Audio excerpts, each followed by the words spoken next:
Last weekend, Nintendo launched a new raid event for the Mightiest Mark Mewtwo. Like all the past Mightiest Mark events, Mewtwo is at level 100 and this raid is particularly tough. One new aspect they've included for the first time is that if you beat the raid with Mew, it will also get the Mightiest Mark. This works with any Mew from any game at any level. So, this makes Mew the first Pokemon that can have the Mightiest Mark below level 100.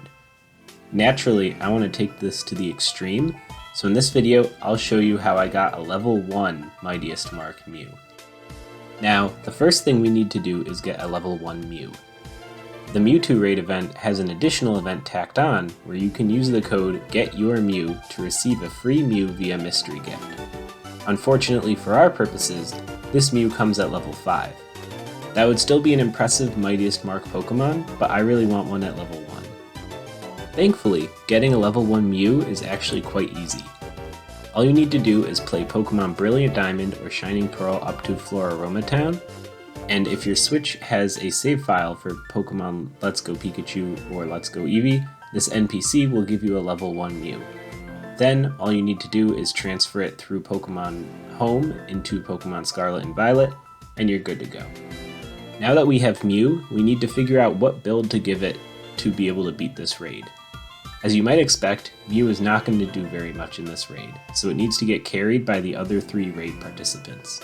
So, I would advise trying this only with people you know and not random people online.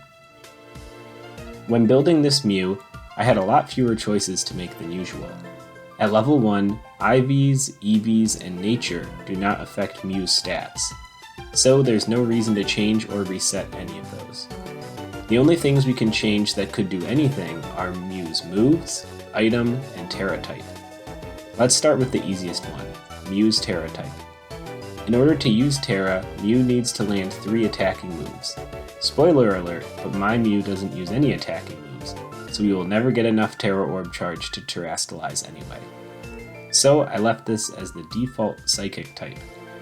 If you were to try some other build where Mew does attack though, I could see Terra Ghost and Terra Dark being viable on level 1 Mew in order to provide immunity to Aura Sphere and Psystrike, respectively. Now, let's look at Mew's moves. Mew can learn every TM in the game, which gives it a lot of options to use, even for a level 1 raid build. My game plan is to have Mew faint as little as possible, so it reduces the clock by the least amount of time and gives its teammates the most time to beat Mewtwo. Looking through Mew's moves, a few popped out at me. Mud Slap could reduce Mewtwo's accuracy and allow Mew to survive with some misses. Phantom Force has a turn of invulnerability to prolong Mew's life, but I ultimately settled on just 3 moves: Protect, Substitute, and Helping Hand. Protect is obvious, since it gives Mew a guaranteed turn of survival. Substitute is tricky to get up, but once it goes up, it can be alternated with Protect to make Mew invincible. And finally, Helping Hand is there since it has priority and can be used in situations where Mew is going to go down, but can help a teammate out before it does.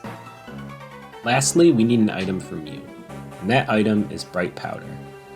Bright Powder reduces the enemy's accuracy by 10%, so with a lot of luck we could get Mewtwo to miss a Psystrike or Ice Beam, which would let us set up a substitute for free, and then start alternating that with Protect to stop our Mew from ever going down again. So here's my final build for Mew. But before I jump into the raid, I want to cover one more thing, and that is the turn timer. I didn't know this until I took on this challenge, but in the Mewtwo raids, there is a secret 1-minute timer in place for you to choose your move. And if you don't choose a move in time, you will automatically use your first move. This mechanic provides us with a huge advantage, since the other players in the raid can choose moves immediately and complete turns in about 20 seconds, while we can draw out our turns for over a minute. This lets the damage-dealing Mews have roughly 3 turns in the time that it takes for us to do 1, which means we really don't need to survive for that many turns overall. So, my strategy for this raid is to wait 55 seconds every turn, to minimize the amount of turns and thus the amount of chances to faint that my Mew sees. Okay, so this is the raid. I'm in with my level 1 Mew, and my teammates are running fairly standard level 100 Terra Bug attack Mews and a support Mew. Once we get through all these animations, we are going to do nothing for a minute. This is important since my teammates will get to make about 3 turns of progress, while I only spend 1 turn of survivability. I actually have a stopwatch next to me while I tried this to make sure I was waiting until the very end of my turns. I have Protect as the first move, so when my 1 minute timer is up, the game will automatically choose it.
So we see Protect got used, and now I have another turn to think about. I set my timer again, and I have 55 seconds to choose a move. If I choose Protect again, there's a 2/3 chance it will fail, so I don't really want to do that. Instead, I'm going to use Substitute and hope that Mewtwo either uses Calm Mind or misses me with an attack thanks to the 10% Bright Powder miss chance. Once I get Substitute up, my Mew will no longer be at risk of fainting since I can alternate that with Protect, and thus my Mew is not going to affect the timer anymore.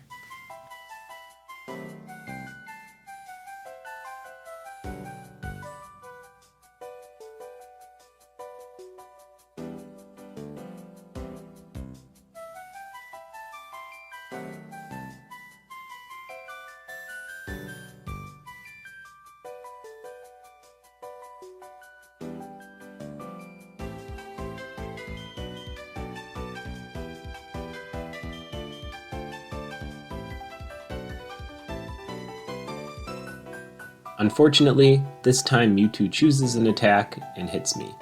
So I faint and we lose a little bit of time on the clock. It's not the end of the world though. I'll wait a minute, use Protect, and then wait 55 seconds and try another substitute.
So this time Mewtwo used Psy Strike and missed. This is really good since it lets me get up a substitute. From here on out, the raid is easy. My Mew will alternate Protect and Substitute every turn, and will not faint for the duration of the battle, while the other 3 Mews do all the work. Feel free to watch the rest of the raid. I'll be back at the end to show off the end result.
Alright, so here we are at the end of the raid, and you can see that my level 1 Mew now has the Mightiest mark.